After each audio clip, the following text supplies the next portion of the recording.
पिछले दिनों ललन सिंह ने नालंदा में एक कार्यक्रम में कहा था कि देश के प्रधानमंत्री के नेतृत्व संभालने के लिए नीतीश कुमार तैयार हैं, जिसे लेकर बिहार सरकार के भवन निर्माण मंत्री अशोक चौधरी ने कहा कि कौन नहीं चाहता है कि मेरा नेता देश का प्रधानमंत्री बने। और इसमें ललन सिंह ने क्या गलत कहा। नीतीश कुमार में वो सब गुण है जो एक प्रधानमंत्री बनने के लिए होना चाहिए। कौन पार्टी का वर्कर और किस पार्टी का वर्कर अपने नेता को शीर्षस्थ पद पर नहीं देखना चाहता है? एक पार्टी का नाम बता दीजिए। तो निश्चित रूप से हम लोग भी अपने नेता को शीर्षस्थ पद पर चाहते हैं, लेकिन जो राजनीतिक जो परिस्थितियां बनेगी उस तरह से इंडिया के जो गठबंधन है वो एक्ट करेंगे। इसमें कहां दो मत है। या देश में अगर आप सर्वे कराएगा तो नीतीश कुमार को देश का प्रधानमंत्री देखना बहुत लोग चाहेंगे।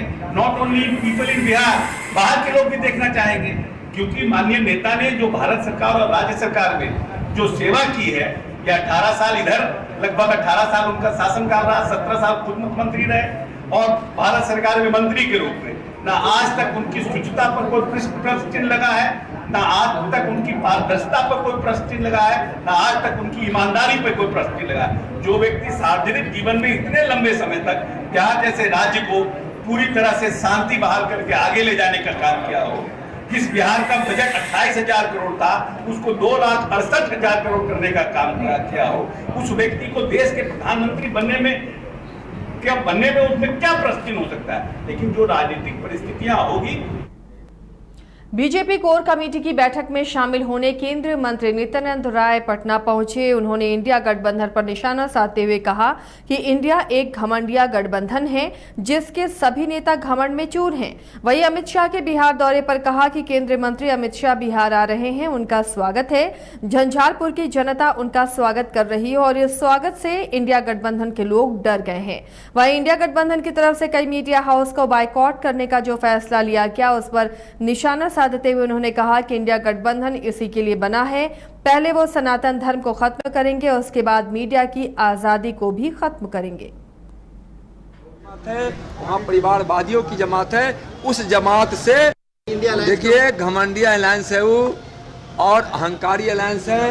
वहाँ भ्रष्टाचारियों की जमात है, वहाँ घोटालेबाजों की जमात है, वहाँ समाज में नफरत पैदा करने वालों की जमात है, वहाँ परिवारवादियों की जमात है। उस जमात से कुछ पत्रकार बंधु भी कोई अपने सम्मान की या वहाँ किसी सत्य की खोज में जाते हैं तो उससे कुछ अपेक्षा मत रखिए, उनका संस्कार यही है। देखिए घमंडिया अलायंस है वो और अहंकारी अलायंस है, वहाँ भ्रष्टाचारियों की जमात है, वहाँ घोटालेबाजों की जमात है, वहाँ समाज में नफरत पैदा करने वालों की जमात है, वहाँ परिवारवादियों की जमात है। उस जमात से कुछ पत्रकार बंधु भी कोई अपने सम्मान की या वहाँ किसी सत्य की खोज में जाते हैं तो उससे कुछ अपेक्षा मत रखिए, उनका संस्कार यही है। देखिए घमंडिया अलायंस है वो और अहंकारी।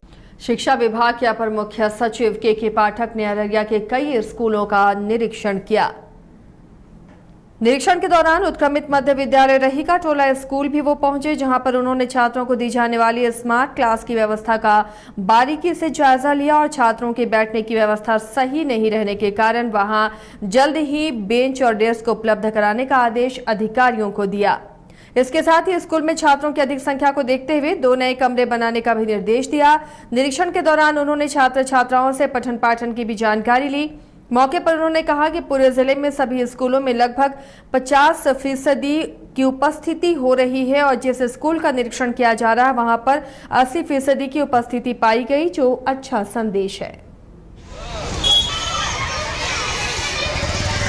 एवरेज हाजिरी यहाँ 50% से ऊपर गई अररिया में पिछले 2 महीना में, जबकि जनवरी की एक रिपोर्ट थी जिसमें लिखा था अररिया में केवल 20% हाजिरी है, तो वह मिथ तोड़ दिया गया है। यहाँ एवरेज हाजिरी इस वक्त जिले में 50% से ऊपर चली गई है और इस पर्टिकुलर स्कूल में 81% एवरेज हाजिरी यहाँ